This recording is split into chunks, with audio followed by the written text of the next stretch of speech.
નમસ્કાર, આપ જોઈ રહ્યા છો નેશન પ્લસ ન્યૂઝ. હું છું આપની સાથે હિરલ પંડ્યા. વડોદરામાં હવે જાણે તસ્કરોને પોલીસનો કોઈ ભય ન રહ્યો હોય તેવી ઘટના સામે આવી છે. વડોદરાના દાંડિયા બજાર વિસ્તારમાં આવેલી ગેસ ઓફિસની સામે ગત રાત્રે 11:30 વાગે તસ્કરોએ મોટો હાથ ફેરો કર્યો હતો.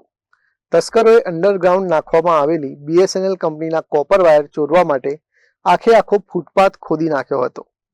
અંદાજે 150 મીટર જેટલા લાંબા ફૂટપાથના પેવર બ્લોક હટાવી ઊંડો ખાડો કરી તસ્કરોએ અંદરથી BSNLની ડેડ થયેલી લાઇનના મોંઘા કોપર વાયરો ચોરી લીધા હતા.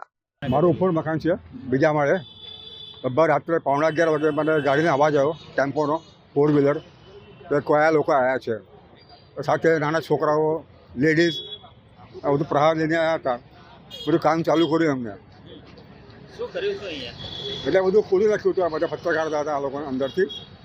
તો મેં એની પૂછ્યું તમારે વર્ક ઓર્ડરે, તો हमको હિન્દી નહીં आता, ગુજરાતી वो भी नहीं आती. એટલે પછી મેં પૂછવાનું છોડી દીધું.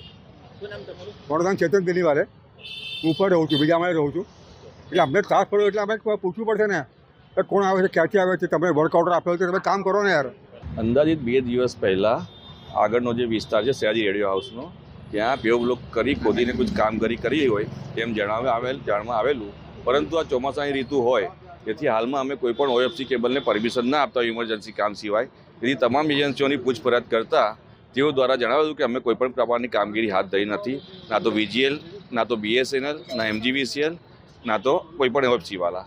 જેથી અમોને શંકા જતાં કાલે રાત્રે અંદાજિત 12-12:30ની આજુબાજુ અમુક અજાણ્યા ઇસમો દ્વારા ખોદવાની કામગીરી ચાલુ હતી. જેથી આજુબાજુના રહીશો દ્વારા અમને જાણ થતાં અમે સ્થળ પર આવેલા હતા. પણ સ્થળ પર આવતા પહેલાં તેઓને કોઈ શંકા હતા, તેઓ સ્થળ પરથી સ્થળ છોડી અને ખાડા ખુલ્લા મૂકી અને સ્થળ છોડી ભાગી ગયા હતા. પરંતુ તેઓ જે કેબલ BSNLના જે કેબલ છે અંદાજિત જે વર્ષો પહેલાં નાખેલા હતા, હાલમાં તે BSNLના કોપરના કેબલોની લાઈનો ડેડ હાલતમાં છે. તે ચોરી જતા હોવાનું પ્રાથમિક તારણમાં ધ્યાનમાં આવેલું છે. તેના કેબલ તમે ત્યાં પડેલા છે તે જોઈ શકો છો. એ કિંમત માટે તો હું નહીં જણાવી શકું, કેમ કે એ જે પ્રોપર્ટી છે BSNL લગત પ્રોપર્ટી છે. CCTV કેમેરામાં અમે તપાસ કરી છે. કોર્પોરેશન પર CCTV કેમેરા જે છે તેની રેન્જમાં આ ફૂટપાથ જણાતો નથી. આપણે કોર્પોરેશન સિટી તપાસ કરેલી છે. દુકાનના CCTV કેમેરા હાલમાં પોલીસને જાણ કરેલી છે. તેઓ આગળની ચકાસણી કરી, તપાસણી કરી આગળની જે હકીકત છે ધ્યાને લાવશે તપાસણી કરી. અત્રે ઉલ્લેખનીય છે કે આટલા સંવેદનશીલ અને વ્યસ્ત રોડ પર તસ્કરો આટલી મોટી કામગીરી કરી જાય અને તંત્રને ખબર ન પડે તે આશ્ચર્યની વાત છે. આ વિસ્તારમાં લાગેલા CCTV કેમેરા પણ જાણે શોભાના ગાંઠિયા સમાન સાબિત થયા છે. ઘટનાની જાણ થતાં જ વડોદરા પોલીસનો કાફલો ઘટના સ્થળે દોડી આવ્યો હતો અને આગળની તપાસ હાથ ધરી હતી.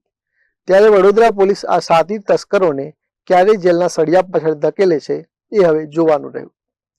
Bureau report, nation plus news, Vadodara. સમાચારોનો સતત અપડેટ મેળવવા માટે અમારી નેશન પ્લસ ન્યૂઝની YouTube ચેનલને સબસ્ક્રાઇબ કરો, બેલ આઇકન દબાવો અને જોડાયેલા રહો Facebook, Instagram અને Twitter પર.